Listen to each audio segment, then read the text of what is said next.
Be Obsessed or Be Average by Grant Cardone.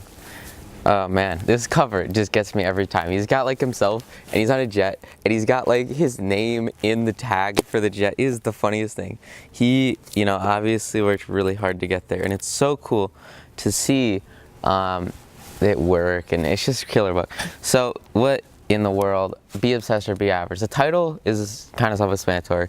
He taught, Grant Cardone, really big guy with social media and real estate, and he talks a whole lot about getting into the mindset of I only want to do whatever it is you want to do, and then taking that and making that the whole focus of yourself, your life, and also your team that you bring together to achieve that. So if you're working to grow or really build a strong fundamental business, using obsession as a method to both manage it and also increase your employee involvement and bring other people on board to your team, so that as a community you can work together to build towards an obsessed vision or an overarching goal, so that you can get to a point where all of a sudden, right, it's not just a small hobby or something that's a one-off, right? You're really looking at it as a new insight into exactly how you want your life to function on a day-to-day, and on a grander sense, how much you want to focus on your dreams, desires, and goals, and making those the forefront of your life. Really cool takeaways from here. The guy, Grant Cardone, starts off the story with his life, and he was addicted to a bunch of drugs for like years and years and years and years throughout college, and then rehab later on, and going through that process, having like essentially awful achievements in his personal and professional life, to the extent that the guy just wasn't where he wanted to be. So he took control of that, right, and he went hard on exactly where he wanted to be. And when people came, and he talks about how people told him that there was never a chance he would do anything successful, and it was really interesting to see that perspective and to look at how others put him down and how he came out from that to grow himself and just be, great today, extremely successful today. But the process of that reversal and using the principles and the underlying concepts that he describes and he walks through, exactly, here's what got me from drugs are terrible to let's build a multi, huge real estate empire. And using online presence, social media, big social media guy, huge marketing. So a lot to learn on with the ways he uses those channels to create traffic and increase awareness, and then why he does that specifically with his long-term goals and how they align with his long-term goals. So learning especially about building those goals and then, being obsessed with them, so that he says he wakes up in the morning and writes them down and writes them down at night, and like using obsession as the only way to get exactly where you want to be in your personal and professional life. I really like the book because you learn a lot of like really good mental clarity techniques about getting in the mindset of I'm gonna do X, Y, Z. And it's okay to be obsessed with it. And that's what a lot of the book is about too, is like understanding that it's okay to be obsessed and using that as a fuel to get towards your long-term goals, and really going hard on building what it is, your company, your brand, your image, whatever it is you want to get to where you want to be. He talks so much about just ignoring, average people, right? Or whatever he says, and how to identify and isolate the best sources of influence for your life and using those as the best streams to get towards your obsessed goals. There were some really strong scenes throughout this book, and some of them, he interweaves a lot of quotes, kind of like Twitter things, so it's cool to have those reinforcing images coming, so you'll read it in the text, and then at the same time you'll have it emphasized in like a little box thing. So that happens a lot, and it's a good way to just emphasize what he says. And I think there was something really crazy. I'll get to that in just a sec. But another thing I want to talk about with the way he wrote it is he interweaves a lot of like real world exercises, right? So it's like, you know, there are some pages on here and it's like, here's a list of questions to answer to really help you identify exactly what you want to do in the marketplace and strengthen your obsessions so that they become stronger and stronger, and you can have such a higher passion to work towards them and a greater personal drive in all aspects of your life to get what you want to get done and to make it freaking happen.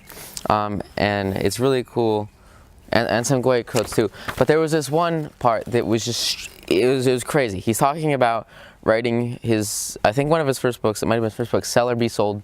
He wrote it in the '08 crash where everyone, and this was actually a really big part of his life too, because he was talking about how he was super obsessed with real estate from like the earlier 2000 years to, there's like a giant spider.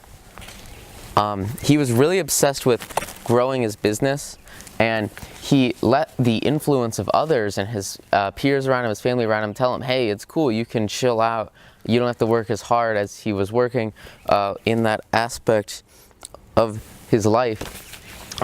So he really took the pressure off himself for, you know, the first time since he changed from, you know, drugs to real estate, and through college too with that. So it was cool how he had that initial transition, and then he talks about writing this book, Sell or Be Sold, in the market crash, and he says, you know, it's all about getting sales professionals to identify strengths in themselves and understand that the reason they might be losing business is because of themselves, not blaming the market. And it was really cool because he talks about how there were a bunch of firms in real estate that were just going bankrupt at the time, right? Huge financial crisis, and he was able to barely make it through because he had built such a strong background with his obsession that he worked harder than, you know, pretty much everyone else in that space. So he was able to survive and grow from the crisis because he was prepared going into it with a strong fundamental business and obsessed mindset. And even though he had slacked off a little, that really set him in place. He said to always go hard after the crash. So he's write this book, Sell or Be Sold, in 3 hours. And the thing is, like, you know, a bestseller, it's reviewed, it's killer, it wins awards. I mean, it was just an immensely successful book at the time, especially for business professionals. And he freaking writes this thing in 3 hours. So he's like really trying to get people to understand that, like, if you're obsessed, you can get anything you want done, right? And you can just make it happen no matter what field you're in. Or, you know, he talks about so many different ways to grow yourself and your branding and your image, and using that as just fuel for your growth. I mean, the man wrote a book in 3 hours. It was just insane to see that. And it was all because he had been in it for so long, and he'd been doing all the things for so long that, like, he was in the space and he knew. So he used that knowledge and background as a way to grow. And it was just killer to see that. I think some of the overall themes from the book, really at the beginning and at the end, he hammers it really well, and probably better towards the end, is that there's a very stark contrast between, you know, average and obsessed. And he goes through pretty much exactly how to get obsessed and stay obsessed with professional goals, personal goals, so that you can have just tremendous, you know, you can achieve your goals 10 times better, 10 times faster, you know, whatever, right? 10x rule. Like, just getting to exactly where you want to be after you identify it and relentlessly pursuing it so that it freaking happens and you see exactly where you want to be. Or sometimes you don't, right? Like, it's tough. There can be, you know, hard places in the market where you might not know exactly what you want to do. And he talks about that too. He was like, I didn't know exactly what it was I was doing, right? He was just going, you know, month by month, year by year, and expanding his goals based off that. So, like, understanding and applying exactly how to build an obsession and then to really freaking just knock it out of the park and achieve it. It was really cool stuff.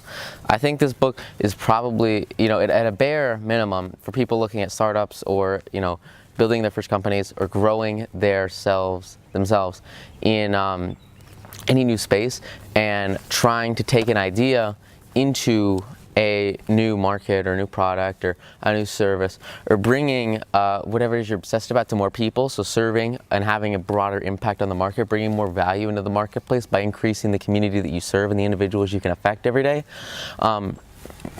And specifically, really a mindset thing too, like he talks about his jet or whatever, right? But it's like understanding at a fundamental level exactly where you want to be and need to be to grow. And I think that's applicable in a really just any field of business, where it's like if you're working and you can measure your success and you can grow your success and you can build a following as a professional or a non-professional.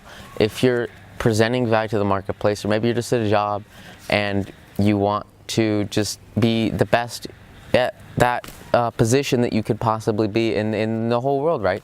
And it's like taking the mentality of that and applying it to really any career path to strengthen yourself and to grow into your own obsessions that you identify and you can master to really get a grasp on your life.